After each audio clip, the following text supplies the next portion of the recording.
Well, greetings all. As you can probably hear in the background, it's raining. Yeah. It hadn't rained much here for over a week. It's been relatively dry. Most of the state, with the exception of part of Kauai, is in a drought. And of course, that's why Lahaina burned. That's one of the reasons. Anyway, it was very, very dry. And over here in Puna, we get 120 to 150 inches or more a year. And so if we get down to 100 or 90 inches, that's a drought. I know the rest of you'd laugh about that, I know, but it really is. Things begin to dry out quickly here. Temperatures are relatively warm, soils drain really fast, and so we don't hold a lot of water up near the surface. And then in a lot of areas of the state, we have what we call a tropical Mediterranean climate, meaning that you only receive rainfall part of the year, so the rest of the year is in drought. Well, if you get a good rain, 2 months, makes all the grass grow, gets the brush going, and then it dries out. Everything gets crackly. That happens in California too, same thing. You get a good winter rain that just makes more fire danger come summer. Material that burns. Well, so we have the residue or the remnant of this tropical depression coming by here. There's this great big body of colder water out here in the Central Pacific. It wraps around the Hawaiian Islands. It extends from somewhere offshore in Mexico like a big old sausage around the Hawaiian Islands. Doesn't go much further west and back around. It's pretty much boxed between the stuff that's to the north in the temperate latitudes and stuff to the south that's at the equator. It's just this big strip of colder water. So the storms that are generating in the warmer water over in the far eastern Pacific, they get into that track and start coming this way. Well, it chills them out, so they kind of fall apart. And so what was a hurricane, I believe it was a Category 4, this is what it turns into. Now we can hope that this rain isn't making its way into Lahaina. They could have used it before the fire started, but now it's just going to hamper things bad. I do worry about all the toxic debris from the burn washing into the ocean over there. That's not going to be good. So why do we call these things tropical depressions? Oh, because when they get here, it's gray and it's drizzly and it rains all the time, and I get so tired of it. And I get depressed. No, there's no way. They're called tropical depressions because they are lows. Okay, they're the low pressure systems, and so they got to depress the weather in the Central Pacific out there. They tend to have sort of a rotational effect.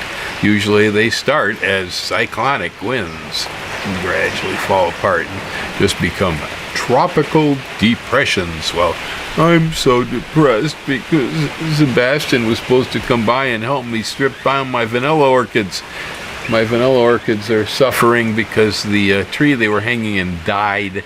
They don't have leaf cover, so I built a real nice steel trellis over there covered with shade cloth. It's totally pro.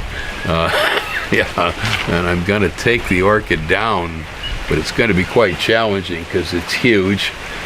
It probably weighs 50 pounds or more, I don't know, and it's all over the place. I have to unwrap it and see if I can move it without breaking it into pieces, because it has beans hanging all over it and more flowers yet. It's flowering so late this year. Usually they're done by June. I still see flowers from here on the vine this morning. Anyway, So that's my depression, is I couldn't get to moving my orchid. Honestly, I'm not all that excited about wanting to do it, but it has to get done. Yeah, everything around here is controlled chaos. This is a rainforest. It's a jungle. And, we can get things into order for a little while, and then they shift back again into complete chaos real fast. Kevin was over yesterday. He hasn't been by for weeks and weeks. He was helping me out over here. He was by several times a week there. But he got himself a job as a security guard over here in Hilo. And, he's one of them rent-a-cops without the gun. So, I don't know. As far as his safety, I mean, certainly if this was East St. Louis in that job, he wouldn't last 15 minutes. He'd be a corpse. Here, he might pass away from old age. He might. Yeah, that's a challenging position, but apparently everybody loves him. Unfortunately, since they're giving him work, he came by yesterday, and I had him power wash my collectors on the roof. The collectors were getting dirty, and we were losing energy. And so he took a walk across the field back here, where I know he had weed whacking. Huge area, almost a quarter of an acre, and cleaned it off so there was no grass right down to the weed block and so on.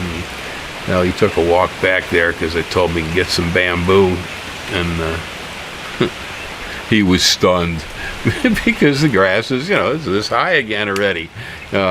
He says, I just did this. And I go, and you did that couple months ago. 2 months in Puna? That's like 4 years in California, okay? Yeah, things happen really fast. All it is controlled chaos. I can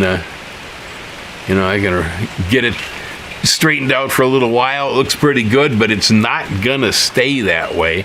And to get it to stay that way a little longer, a person really needs a plan.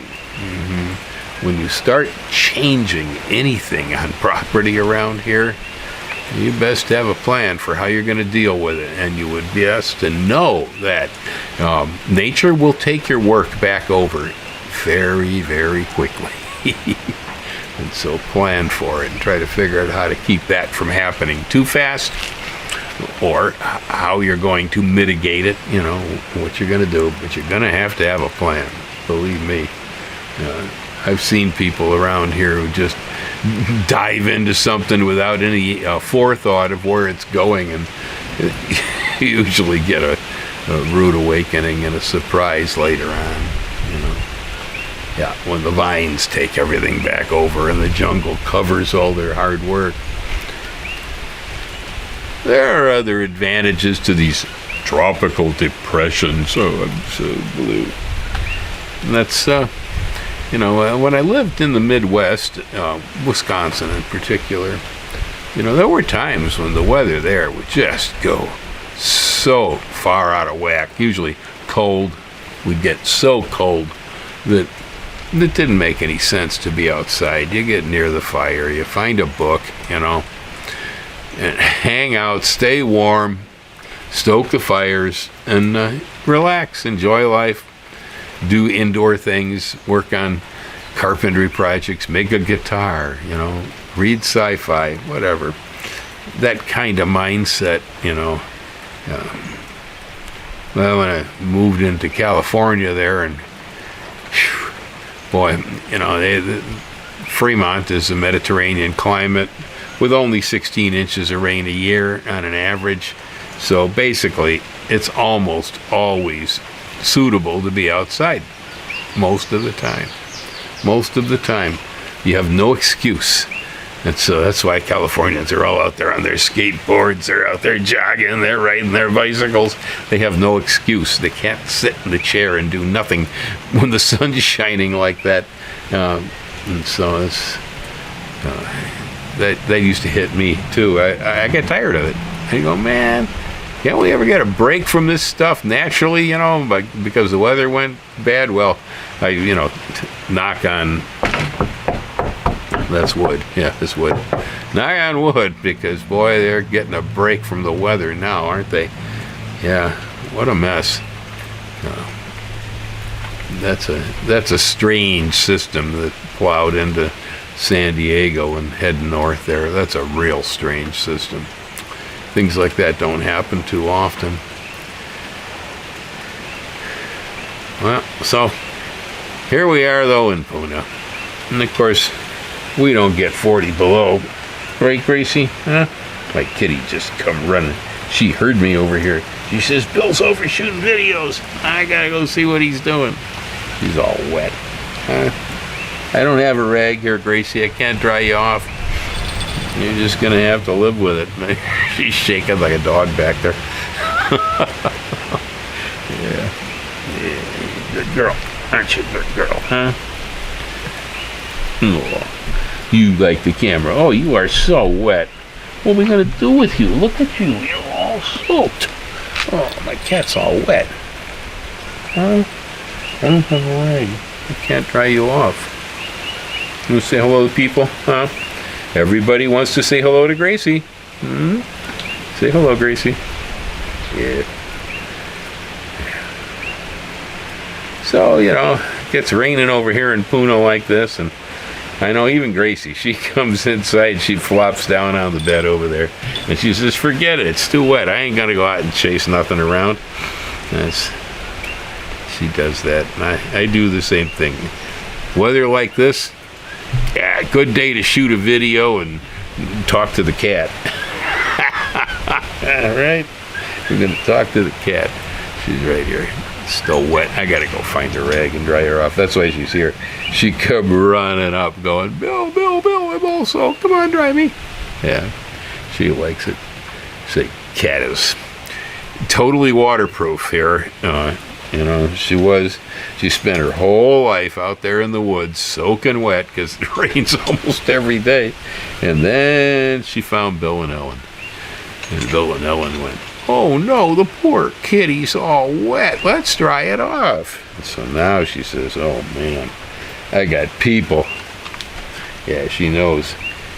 She's got a automatic kitty dryer machine over here named Bill. She can get as wet as she wants, right? Yeah. Well, looks like the rain broke for a sec here. I don't know. I'm hesitating. I need to go out and look and see if there's any cucumbers. Can't pick beans. It's too wet. And I know I got beans out there, but that's going to spread rust. So, yeah. It's going to be one of those days, Oh, it's a little too wet to do much anything, I think. Well, okay. Well, let's hope we don't get too much rain. Just enough. We need a little bit of it. It'll keep me from having to take the hose in the nursery. Hey, those folks.